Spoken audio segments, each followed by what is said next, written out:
Hey, going on a walk with the dog, and just want to make a video about childhood trauma because it was something that was on my mind. So, childhood trauma as an adult is a shackle that is around you. Most of the time, when you have a good upbringing with both mom and dad, they're at the same time loving each other, doing what's right for the children. Your upbringing is bringing you up. It is bringing you up to a certain point where you have a height where you can take flight from, and you can soar off into wherever you want to be and do whatever you want to do and learn whatever you want to learn, all that good stuff. Having one parent or no parents or a broken house or a chaotic house or abuse or whatever is like shackles placed on your wings. So people that come from that, people that come from, let's just say, people come from a one-parent home, that means one of your wings is shackled and one isn't. And that's if your other parent is good. If they're not, then you got two shackles. So instead of being risen up to a point where you can take off safely and glide until you get your wings right under you and then fly from there, now you have to overcome the weight of the shackle that you have on you to rise to a certain point.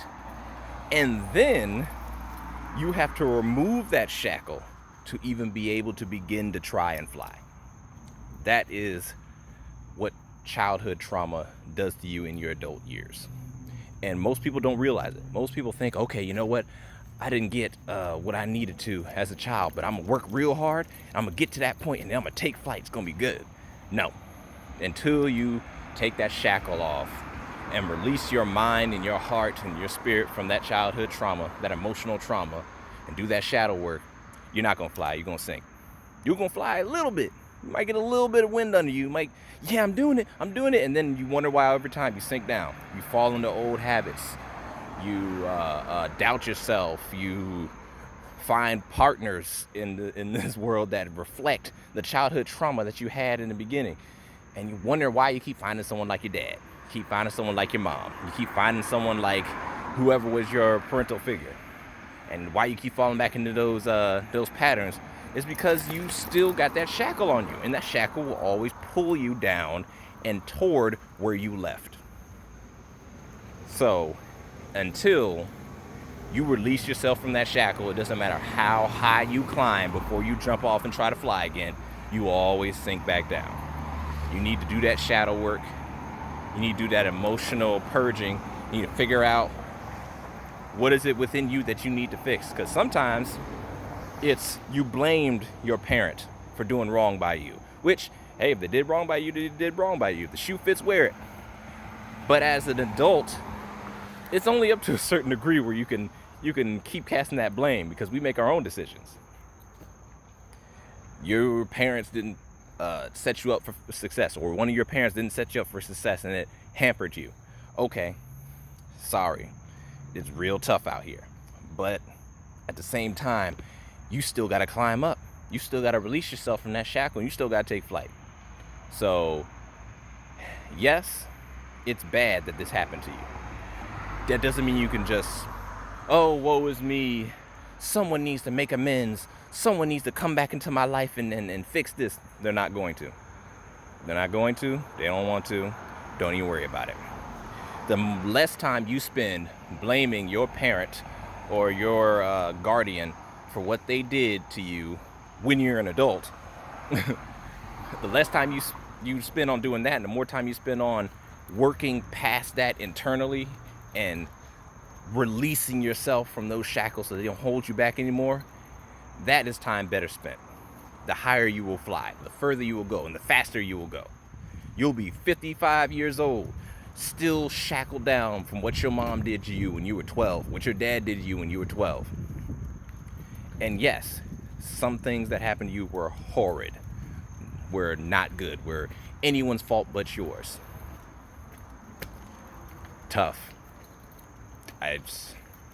And that sounds heartless, and that sounds like, because a lot of people's souls cry out for retribution.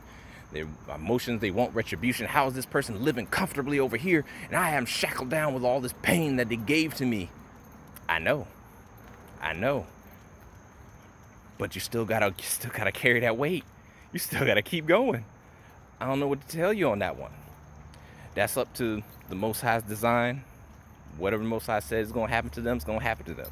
They might be chilling right now, and they made their deals, they sold their soul, made their deals with the devil, they chilling right now. But as soon as lights go out and they are released from this mortal coil, is a whole different story. So, when it says in the Bible that, I'm not a Christian, so I mess this up all the time. And I'm by a church talking about the Bible. When the Lord says vengeance is mine, let's just put it that way. Someone will correct me. It is. It's not up to you. Don't go out there and say, "Oh, I'm gonna get retribution. I'm gonna get this person." If they did something to you that is illegal and you can achieve justice from it, then yeah, sure, go for it. But don't let that be the thing that releases you and frees you from your shackle, because that can take way too long, and it's really not going to. It's not going to release you from your shackle. It's going to be cathartic, but that's about it. You're going to think you're released, but you're not until you get in there and really do that emotional work and untangle those things and make that right with yourself. Then you'll be released. The bringing them to justice part can just be a trigger for that. In the best case scenario, just be a trigger for that, for your internal work. Other than that, it's not gonna release you. But it's not only about just letting it go, because no, you're not just gonna be able to, I'm just throw it off my shoulders and I'm gonna just let it go. No, it's gonna take a lot more work than that. You got to go within and figure out what you didn't get and what you needed to get. Then you have to go in and, how do you feel knowing that? I feel bad. Well, what do I need to do in order to feel right? What balances me out? There's a lot of back and forth that you're going to need to do, and it's a lot of just work that you need to do. And it's going to feel like in the beginning that you're not getting anywhere. It's going to feel like you're just chipping away at something that's huge, insurmountably huge, that you don't know if you'll ever get through it. And then one day you just break through. It's going to be a surprise out of nowhere. You're going to be like, oh, and you're going to shake your shoulders. You're going to be like, oh, snap. I'm free now. And then you have a really important decision to make as soon as that happens. Are you going to get scared and be like, I've never been free before?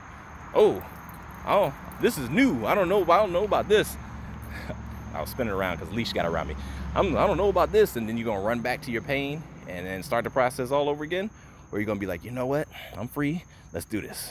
Let's go for it, because anywhere's better than where I just came from. That's going to be your decision that you need to make.